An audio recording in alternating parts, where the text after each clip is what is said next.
राधे राधे। हरे कृष्णा श्रोताओं, आप सभी को माघ पूर्णिमा की हार्दिक शुभकामनाएं। पूर्णिमा का पावन दिन भगवान श्री सत्यनारायण की कथा श्रवण करने के लिए अत्यंत उपयुक्त और फलदायी है। यह दिन विशेष रूप से भगवान के आशीर्वाद से हर पाप से मुक्ति पाने, संकटों का नाश करने और जीवन में सुख शांति के वास के लिए श्रेष्ठ माना गया है। जो भक्त इस दिन श्रद्धा और भक्ति से श्री सत्यनारायण भगवान की कथा सुनते हैं, वह न केवल अपने वर्तमान जीवन के दुखों से मुक्ति पाते हैं, बल्कि उनके जन्म जन्मांतर के पाप भी नष्ट हो जाते हैं। इस पावन दिन पर भगवान की कृपा से परिवार में दरिद्रता, क्लेश और विघ्न दूर होते हैं, सुख समृद्धि का वास घर में होता है। और पूर्णिमा के दिन श्री सत्यनारायण भगवान की पूजा और कथा का आयोजन करने से व्यक्ति का हर कार्य भी सफल होता है, घर में शांति का वातावरण बनता है और जीवन में एक नया उजाला आता है।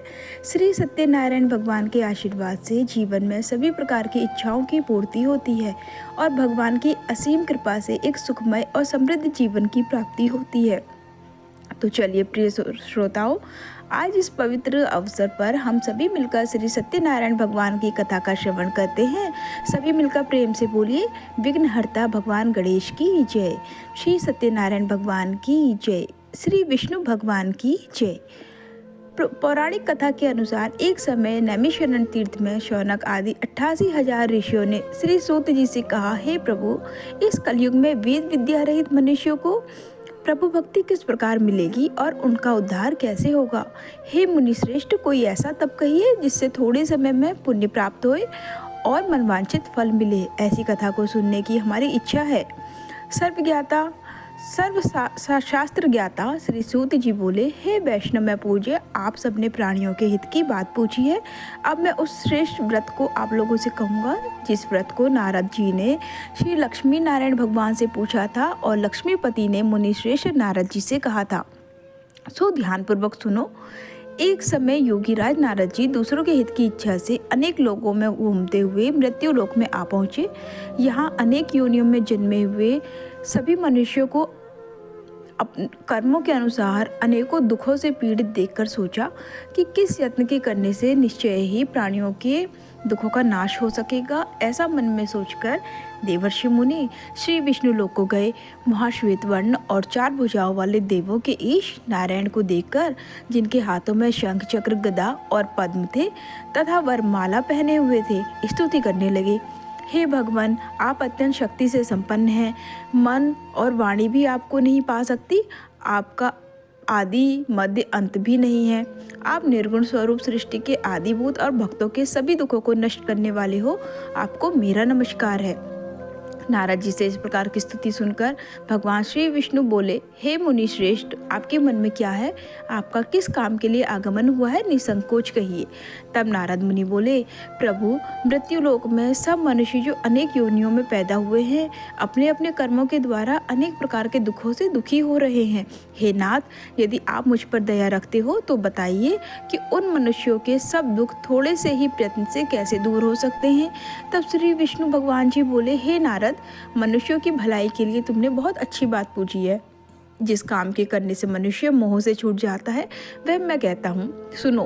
बहुत पुण्य देने वाला स्वर्ग और मृत्यु लोक दोनों में दुर्लभ एक अत्यंत उत्तम व्रत है। आज मैं प्रेम वश होकर तुमसे कहता हूँ, श्री सत्यनारायण भगवान का यह व्रत अच्छी तरह विधि पूर्वक करके मनुष्य धरती पर आयु पर्यंत सुख भोग कर मरने पर मोक्ष को प्राप्त होता है। श्री भगवान के वचन सुनकर नारद मुनि बोले, हे भगवान, उस व्रत का फल क्या है, क्या विधान है और किसने यह व्रत किया है और किस दिन यह व्रत करना चाहिए? विस्तार पूर्वक कहिए। भगवान विष्णु बोले, हे नारद, दुख शोक आदि को दूर करने वाला, धन्य धान्य को बढ़ाने वाला, सौभाग्य और संतान को देने वाला यह व्रत सब स्थानों पर विजय करने वाला है। भक्ति और श्रद्धा के साथ किसी भी दिन मनुष्य श्री सत्यनारायण की प्रातःकाल ब्राह्मण बंधुओं सा धर्मपरायण होकर करे।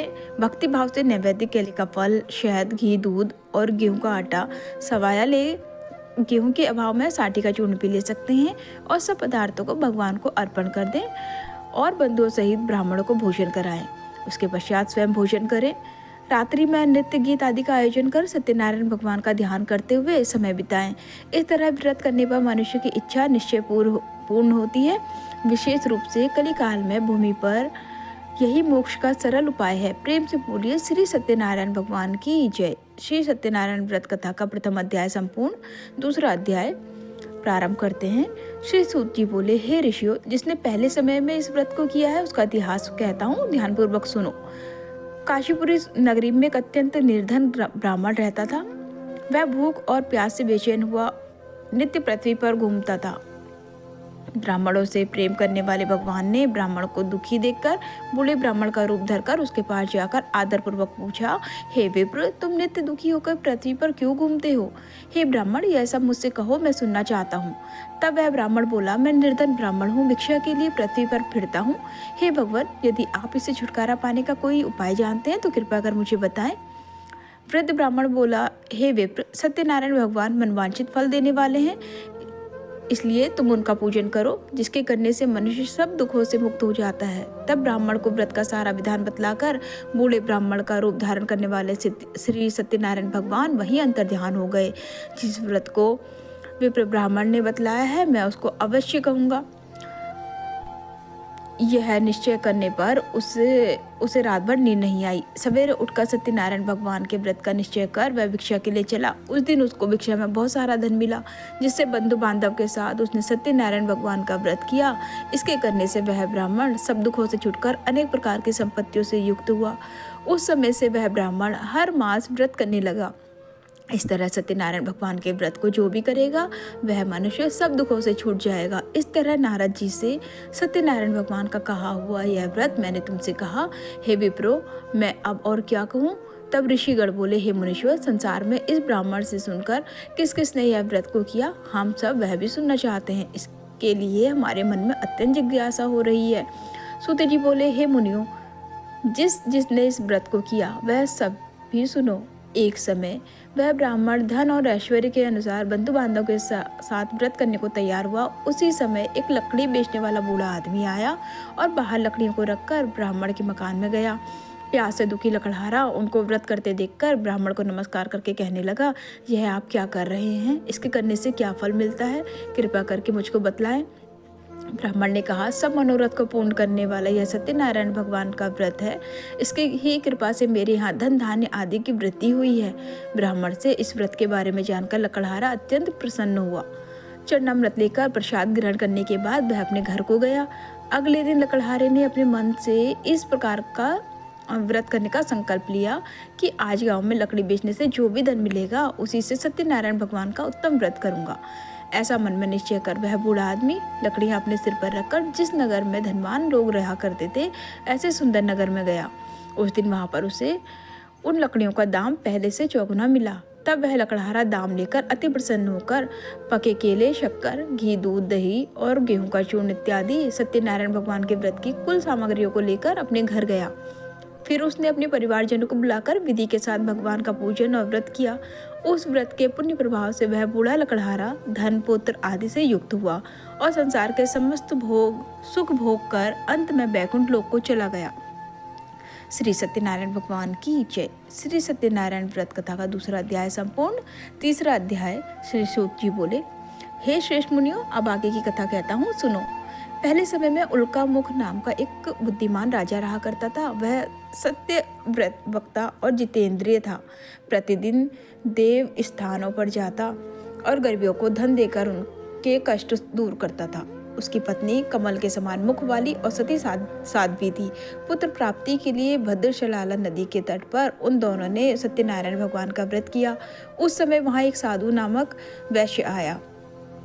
उसके पास व्यापार के लिए बहुत सारा धन था। वह नाव को किनारे पर ठहराकर राजा के पास आ गया और राजा को व्रत करते देखकर विनय के साथ पूछने लगा, हे राजन, भक्ति युक्त चित्त से यह आप क्या कर रहे हैं? मेरी सुनने की इच्छा है, सो आप मुझे यह बतलाइए। तब राजा बोला, हे वैश्य, अपने बांधव के साथ पुत्र आदि की प्राप्ति के लिए यह महाशक्तिमान सत्यनारायण भगवान का व्रत और मैं पूजन कर रहा हूँ। राजा के वचन सुनकर साधु बोला, हे राजन, मुझसे भी इसका सब विधान कहो, मैं भी आपके कहे अनुसार इस व्रत को अवश्य करूँगा। मेरी भी कोई संतान नहीं है और मुझे विश्वास है कि इस व्रत के करने से निश्चय ही मुझे संतान की प्राप्ति होगी। तब राजा से सब विधान सुनकर व्यापार से निवृत्त होकर वह आनंद के साथ अपने घर को गया।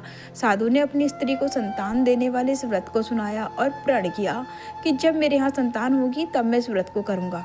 साधु ने ऐसे वचन अपनी पत्नी लीलावती से कहे। एक दिन उसकी पत्नी पति के साथ आनंदित होकर सांसारिक धर्म में निवृत्त होकर श्री सत्यनारायण भगवान की कृपा से गर्भवती हो गई और 10वें महीने में उसके एक सुंदर कन्या का जन्म हुआ। वह कन्या दिनों दिन इस तरह बढ़ने लगी जैसे शुक्ल पक्ष का चंद्रमा बढ़ता है। कन्या का नाम कलावती रखा गया। तब लीलावती ने मीठे शब्दों में अपने पति से कहा कि हे स्वामी, जो आपने संकल्प लिया था कि मैं संतान होने पर सत्यनारायण भगवान का व्रत करूंगा, अब आप उसे करिए। साधु बोला, हे प्रिय, इसके विवाह पर करूंगा। इस प्रकार अपनी पत्नी को आश्वासन देकर वह नगर को चला गया। अब कलावती अपने पिता के घर में रहकर बड़ी हो रही थी।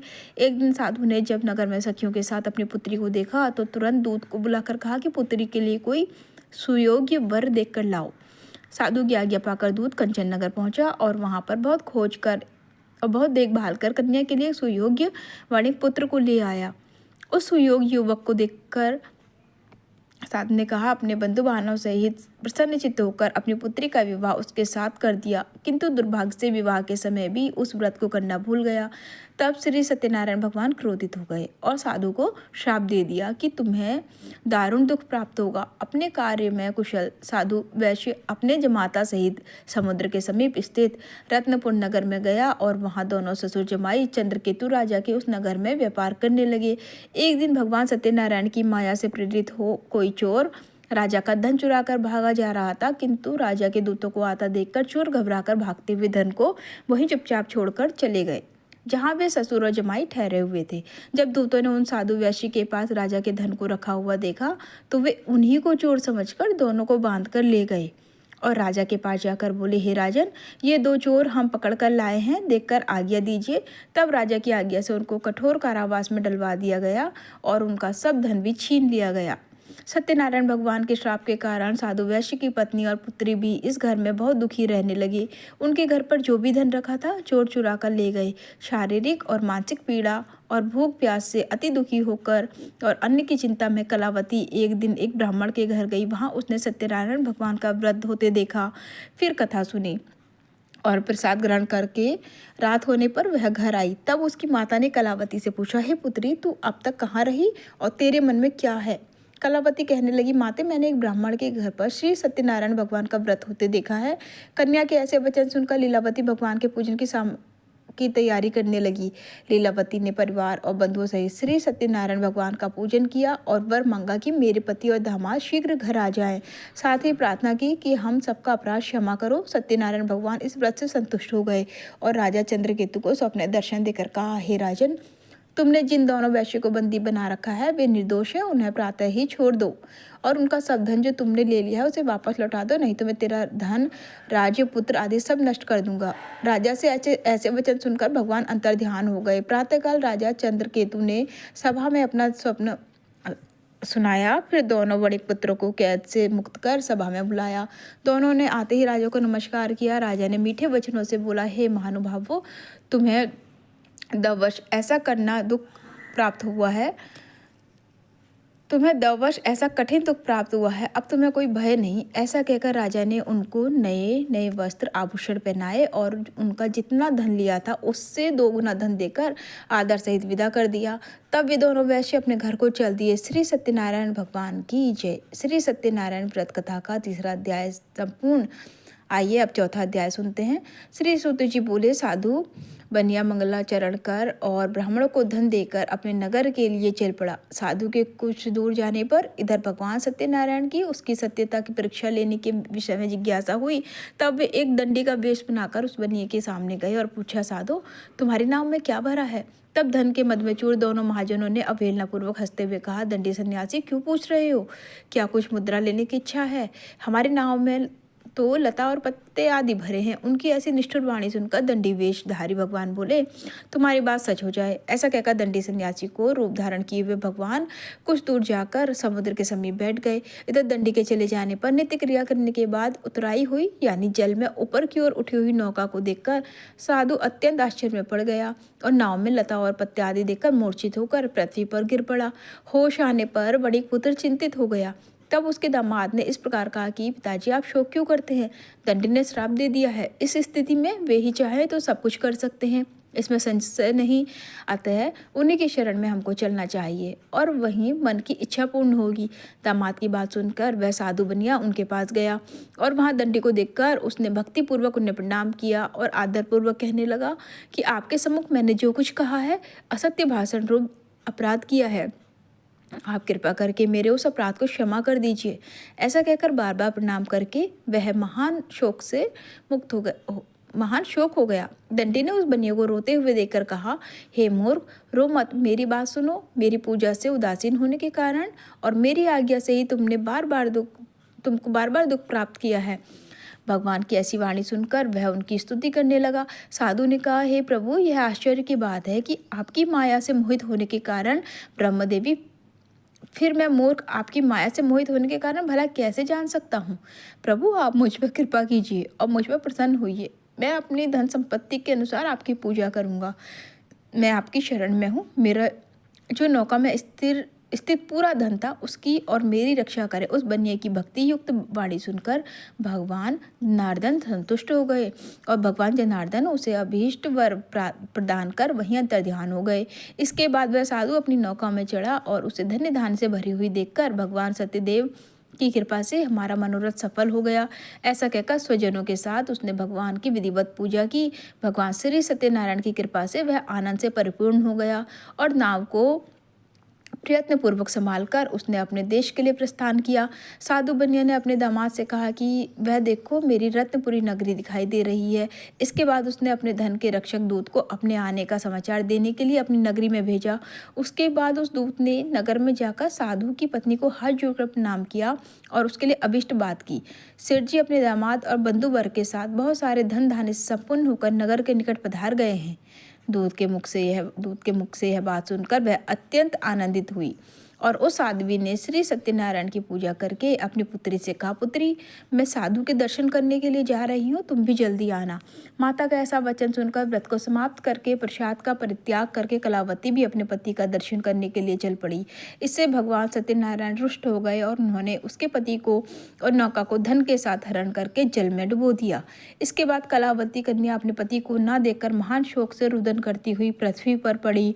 नाव का आदर्श नगर भयभीत मन से साधु बनिया ने सोचा, यह क्या आश्चर्य हो गया। नाव का संचालन करने वाले भी सभी चिंतित हो गए। इसके बाद वह लीलावती भी कन्या को देखकर दुख से व्याकुल हो गई और अत्यंत दुख से विलाप करती हुई अपने पति से इस प्रकार बोली, स्वामी, अभी अभी नौका के साथ वह अदृश्य कैसे हो गया? ना जाने किस देवता की उपेक्षा से वह नौका हरण कर ली गई या फिर सत्यनारायण का महानतम भला कौन जान सकता है। ऐसा कहकर वह अपने परिवारजनों के साथ विलाप करने लगी और कलावती कन्या को गोद में लेकर रोने लगी। कलावती भी अपने पति के नष्ट हो जाने पर दुखी हो गई और पति की पादुका लेकर उनका अनुगमन करने के लिए उसने मन में निश्चय किया। कन्या के इस प्रकार के आचरण को देखकर पत्नी सहित और धन के साधु बनिया अत्यंत शोक व्याकुल हो गया और सोचने लगा कि ये तो भगवान सत्यनारायण ने यह अपहरण कर लिया है या फिर हम सभी भगवान सत्यनारायण की माया से मोहित हो गए हैं। अपने धन की शक्ति के अनुसार मैं भगवान श्री सत्यनारायण की पूजा करूंगा। तब सभी को बुलाकर इस प्रकार कहकर उसने अपने मन की इच्छा प्रकट की और बारंबार भगवान सत्यदेव को दंडवत प्रणाम किया। इन दिनों के परिपालन भगवान सत्यदेव प्रसन्न हो गए। भक्त वत्सल भगवान ने कृपा पूर्वक आकाशवाणी की कि तुम्हारी कन्या प्रसाद छोड़कर अपने पति को देखने चली आई है। निश्चय ही इस कारण उसका पति अदृश्य हो गया है। यदि घर जाकर यह प्रसाद ग्रहण करके वापस आए तो हे साधु बनिया, तुम्हारी पुत्री पति को प्राप्त करेगी, इसमें संशय नहीं। कलावती ने भी यह दिव्य आकाशवाणी सुनी तो वह शीघ्र ही अपने घर गई और उसने प्रसाद ग्रहण किया। वापस आकर उसने अपने परिवारजनों और अपने पति को भी देखा। तब कलावती कन्या ने अपने पिता से कहा कि पिताजी, अब तो घर चलिए, देरी क्यों हो रही है। कन्या की बात सुनकर बड़े पुत्र संतुष्ट हो गया और विधि विधान से भगवान सत्यनारायण का पूजन करके धन और बंधु बांधव के साथ अपने घर को गया। इसके बाद पूर्णिमा और संक्रांति पर्वों पर भगवान सत्यनारायण का पूजन करते हुए इस लोक में सुख भोग कर अंत में वह सत्यपुर वैकुंठ लोक को चला गया। प्रेम से बोलिए श्री सत्यनारायण भगवान की जय। श्री सत्यनारायण भगवान व्रत कथा का चौथा अध्याय पूर्ण। 5वां अध्याय। श्री सूत जी बोले, श्रेष्ठ मुनियों, अब इसके बाद मैं दूसरी कथा कहूँगा, आप लोग ध्यानपूर्वक सुनिए। अपनी प्रजा का पालन करने में तत्पर तुंगध्वज नाम एक राजा था। उसने सत्यदेव के प्रसाद का परित्याग करके दुख प्राप्त किया।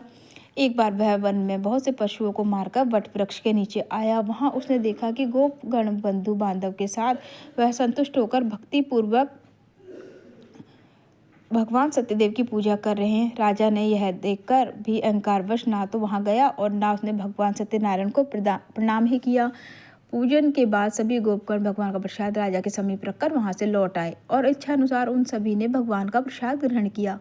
इधर राजा को प्रसाद का परित्याग करने से बड़ा दुख मिला। उसका संपूर्ण धन धान्य और सभी स्वपुत्र नष्ट हो गए।